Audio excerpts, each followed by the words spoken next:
सुप्रभात बच्चों, आज की ऑनलाइन क्लासेस में मैं अनामिका पांडे आप लोगों का स्वागत करती हूँ। आज हम व्याकरण संबोध के अंतर्गत शब्द भंडार का अध्ययन करेंगे।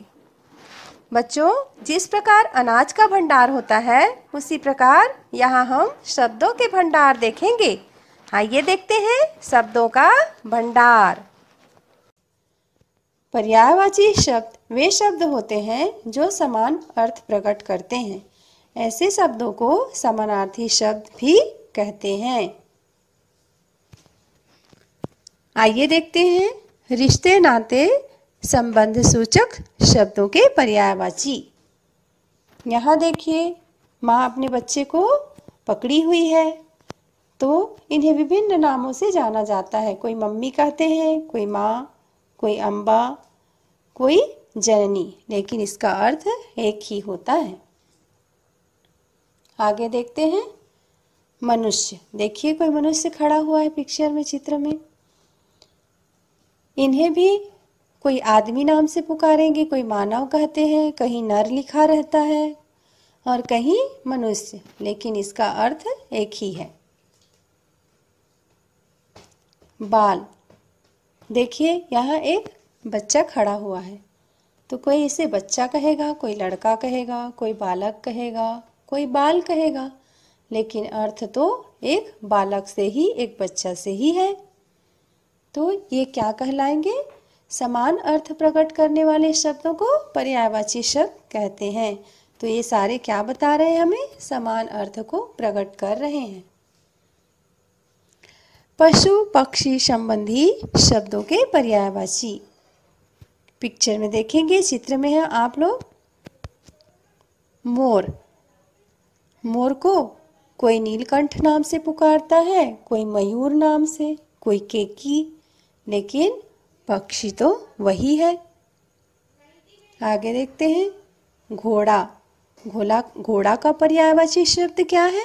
तुरंग, अश्व, घोटक आदि नामों से इन्हें जाना जाता है, पुकारा जाता है। स्क्रीन पर देखिए क्या है यहाँ? मक्षिका। इसे मक्खी भी पुकारते हैं, माछी भी कहते हैं और माखी भी, लेकिन मक्षिका ही है, ये माछी ही है। विविध नाम भले ही है लेकिन उसके अर्थ समान है। प्रकृति संबंधी शब्दों के पर्यायवाची। यहाँ एक नदी का चित्र हमें दिखाई दे रहा है। नदी को कहीं सरिता लिखा जाता है तो कहीं तरंगिणी और कहीं तटिनी, लेकिन इसका तो अर्थ एक ही होता है, नाम भले ही विविध हों। अग्नि। देखो यहाँ क्या चल रहा है? अग्नि, इसे पावक भी कहते हैं, आग भी, अनल भी। तो सारे शब्दों के एक ही अर्थ है।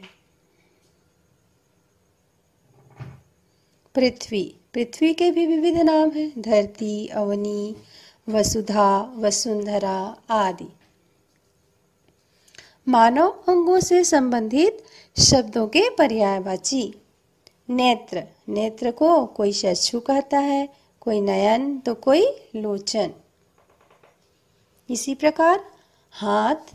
हाथ को पाणी, कर, हस्त आदि विविध नामों से जाना जाता है। शरीर।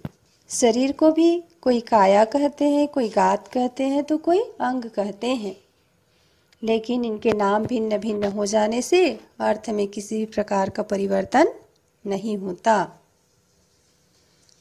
धर्म। देवी देवता संबंधी शब्दों के पर्यायवाची। देखिए, कौन माखन खा रहे हैं यहाँ पे? श्री कृष्ण जी। इन्हें नंदलाल, गिरिधर, केशव, श्याम, माखन चोर आदि अनेक नामों से इन्हें पुकारा जाता है। माँ सरस्वती। चित्र में हम देख रहे हैं, इनको देख के ही पहचान गए हैं कि ये विद्यादायिनी है, तो एक नाम तो विद्यादायिनी ही हो गया, है ना। ज्ञानदा, भारती, वागेश्वरी, महाश्वेता आदि विभिन्न नाम हैं इनके, लेकिन इनके नाम भिन्न भिन्न हो जाने से इनके अर्थ में परिवर्तन नहीं होंगे। अप्सरा।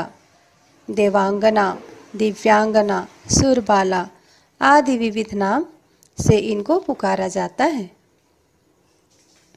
अवस्था, भाव, स्थिति संबंधी शब्दों के पर्यायवाची।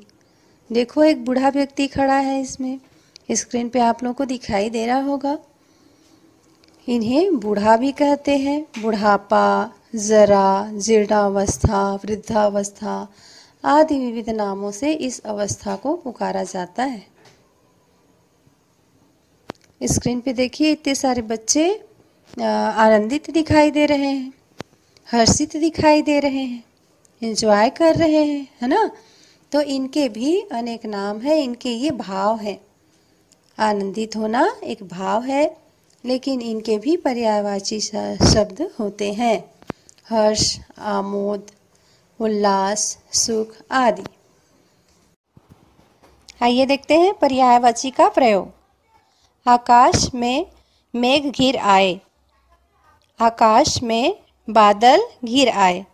यहाँ मेघ और बादल एक दूसरे के पर्यायवाची हैं, इसलिए दोनों में अर्थ परिवर्तन नहीं होंगे। अगला उदाहरण देखते हैं। अगला प्रयोग, तेज हवा चलने से पेड़ गिर गया। तेज वायु चलने से पेड़ गिर गया। तो यहाँ हवा और वायु दोनों एक दूसरे के पर्यायवाची हैं। आपके अभ्यास पुस्तिका में इनके उदाहरण दिए गए हैं, इनके क्वेश्चन दिए गए हैं, प्रश्न दिए गए हैं। इसको आप लोग इसके माध्यम से हल कर सकते हैं। आगे देखते हैं। रात होते ही पक्षी लौट चले। रात होते ही पखेरु लौट चले। इस तरह से पर्यायवाची का प्रयोग करके हम अपने प्रश्नों को हल कर सकते हैं। आज की क्लास में बस इतना ही। अगले वीडियो में फिर मिलेंगे। धन्यवाद।